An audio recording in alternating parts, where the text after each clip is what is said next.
elaborate a little bit on the production of that coin. I'm glad you asked that question. It is positively one of my favorite coins, which is hard for a mint director to say because we did so many great things when I was at the mint, and I had a great team that was innovative and creative.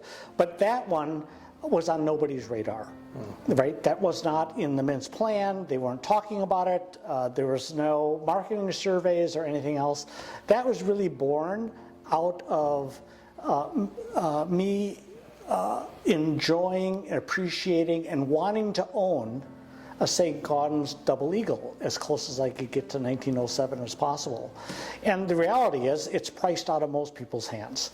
Right? And so when I became mint director, I said, what can I do to make this much more accessible to basically anybody who wanted to have one?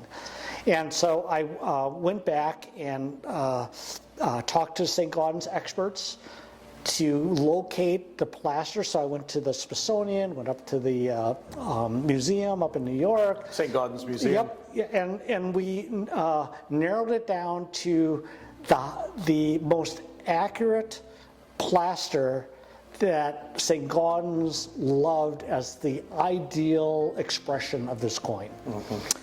And what we decided to do was then try new technology that we had been playing around with, because we were trying to modernize, and we had just started making some investments in digital technology.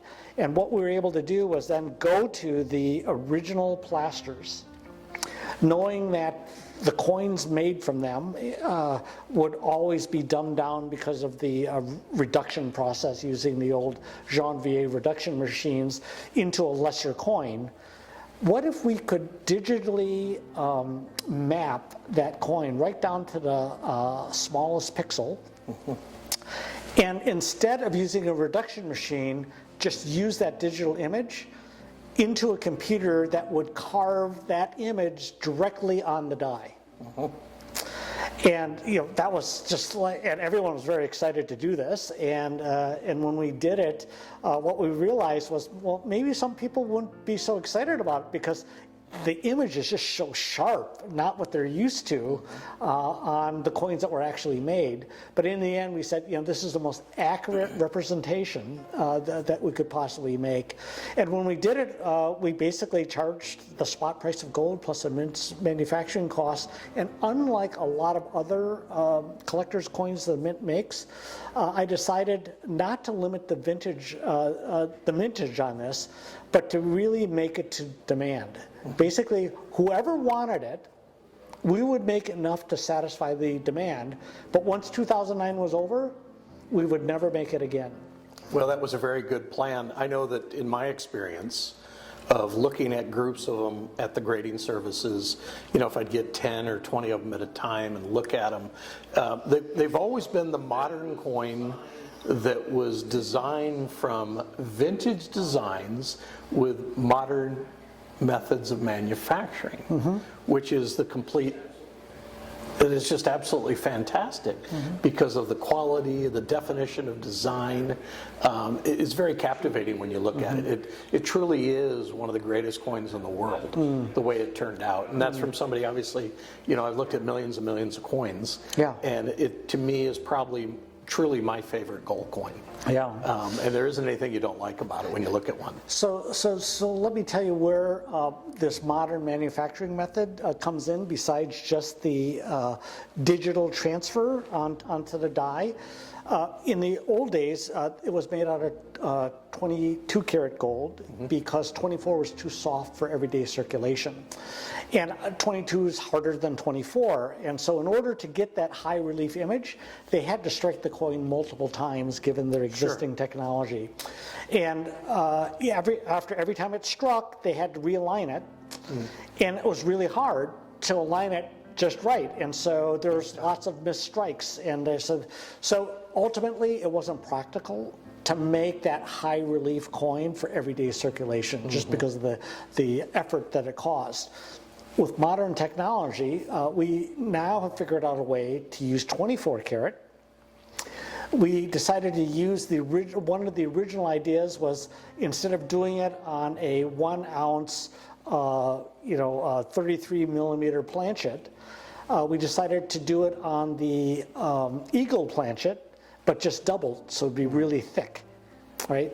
And being 24 karat gold, we also were able to put a rim around it that equaled the height of Liberty, so that the coins would actually be stackable, which the first ones weren't stackable. Right.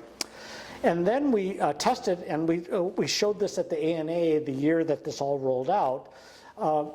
When we pressed it, it was a unique process, because not only are you stamping the coin top and bottom at the same time, because it had edge lettering, you had to have a collar, a three-piece collar that went around the outside, so that when the coin spread, the metal spread, it would fill in, and then you'd also have the edge lettering around the side.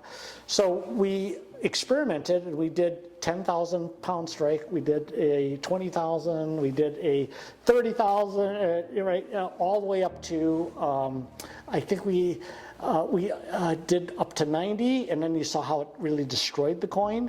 So we found the optimum pressure, and what we found was modern presses, instead of one quick strike, you could control through hydraulic means that as the pressure came down, you could increase or decrease the pressure as it was making the strike, so that the metal would spread at just the right rate, so that you could make the coins and mass produce them. So that was like really innovative thinking on behalf of some of my people at the Mint, to try to figure out how to do this in a modern way, much more efficient, that could not have possibly be done that way back then.